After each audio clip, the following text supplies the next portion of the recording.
તો જય દ્વારકાધીશ ને જય શ્રી રામ બધાને। આજે છે આપણી 30 દિવસ ચેલેન્જનો 7મો દિવસ। કાલનો વ્લોગ આપણે નીલકંઠ મહાદેવનો શૂટ કર્યો તો એમાં થોડી એડિટિંગ કરવામાં વાર લાગી ગઈ આજે, એટલે અત્યારે વ્લોગ આવી ગયો છે। હવે આપણે જઈએ છીએ બજારમાં ક્યાંક ચક્કર મારવા। એક્ટિવામાં જોયું તો પેટ્રોલનો કાંટો જ ઊંચો ન આવ્યો, પેલા પેટ્રોલ પુરાવા જવું જોશે। બહાર નીકળ્યા તો આપણા છોટા ડોન મળી ગયા છે આપણને। છોટા ડોન જો તડકે બેઠીને લેસન કરે છે। અરે છોટા ડોન ક્યાં ભાગ્યો? થઈ ગયું?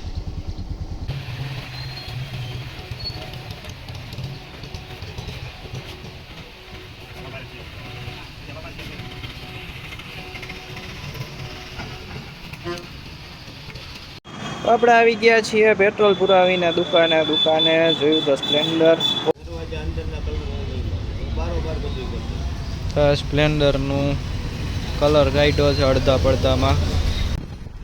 લગ્નની સિઝન છે, ફૂલ ગાડીઓની લાઈન થઈ છે।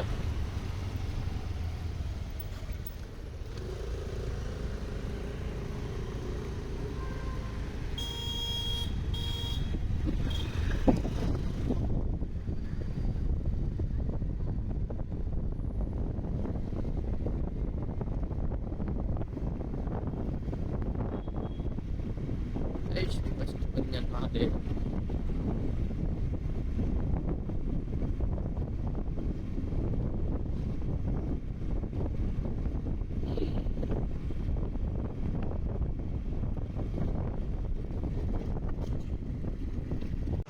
તો આપણે આવી ગયા છીએ અત્યારે દુકાને, અને દુકાને મળી ગયા છે આપણા ડોબેશભાઈ,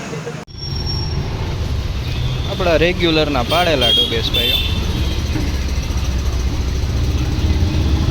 ડોબેશભાઈનો હમણાં કાને ખોજી ગયો હે, પગ અડધો થઈ ગયો।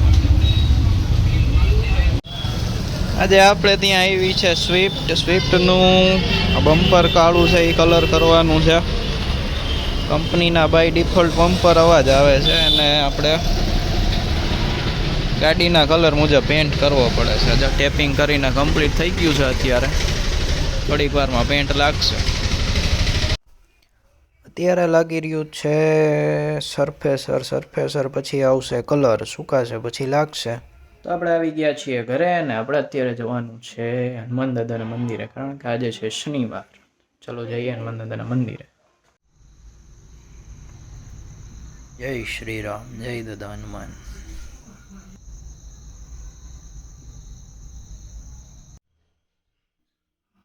ઘરે આવ્યા તો કઈ રીતે અત્યારે તાજા બટેટાની વેફર। આજે આપણે સવારે થઈ ગયું તો થોડું મોડું એડિટ કરવામાં। નવા બ્લોગરને એડિટ કરવામાં બહુ વાર લાગે છે, કારણ કે એને નવા એક્સપિરિયન્સ થાય છે, નવા પ્રોબ્લેમ્સ મળે છે, એ ક્રિટિકલ હોય છે બધા નવા બ્લોગર માટે કે યુટ્યુબર માટે। મેઇન પ્રોબ્લેમ હોય છે કોપીરાઇટનો, કોપીરાઇટ મ્યુઝિક, બેકગ્રાઉન્ડ મ્યુઝિક, કે ગમે વિડીયો શૂટ કર્યો હોય। કાલે જ મેં જો મંદિરે શૂટ કર્યું હતું તો પાછળ બેકગ્રાઉન્ડમાં ભજન ચાલતા હતા, તો ભજનના લીધે યુટ્યુબમાં કોપીરાઇટ આવી જતો હતો। તો કોપીરાઇટ હટાવવા માટે મેં બહુ સર્ચ કર્યું, બેસ્ટ સોલ્યુશન મળ્યું છે યુટ્યુબ ઓડિયો લાઇબ્રેરી। 2-3 વેબસાઇટ છે, પિક્સાબે, મિક્સિટ, પણ એમાં કંઈ એટલું બધું ખાસ મને ના મળ્યું, કારણ કે મ્યુઝિક ડાઉનલોડ કરી પાછળથી અપલોડ કરીએ છીએ તો પણ સ્ટ્રાઇક તો આવે જ છે। એમાં એના સ્પેસિફિક એટ્રીબ્યુટ કે લાઇસન્સ નાખવા પડે છે, તો તેના માટે થોડુંક ડિફિકલ્ટ હોય છે। આ બેસ્ટ ને સિમ્પલ ઓપ્શન છે યુટ્યુબની ઓડિયો લાઇબ્રેરી। એમાંથી તમને ગમતા મ્યુઝિક પસંદ કરો, બેકગ્રાઉન્ડમાં ચડાવો અને બ્લોગ બનાવો, બેસ્ટ બનશે।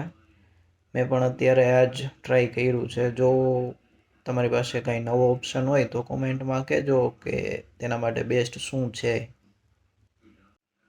કારણ કે નવા વ્લોગરને વ્લોગ બનાવવા માટે બેકગ્રાઉન્ડ મ્યુઝિકની ખાસી એવી જરૂર પડતી હોય છે, કારણ કે અમુક ટાઈમ લેપ્સ હોય, ટ્રાવેલિંગના શૂટ હોય છે, અમુક એવા સીન શૂટ કર્યા હોય છે, તો એમાં બેકગ્રાઉન્ડ મ્યુઝિક ખાસ જરૂર પડતી હોય છે। તો એ તો જરૂરી છે। તો આજનો વ્લોગ રાખીએ અહીંયા સુધી। જો તમને વ્લોગ ગમ્યો હોય તો લાઈક કોમેન્ટ, શેર ને સબસ્ક્રાઈબ કરજો. જય દ્વારકાધીશ.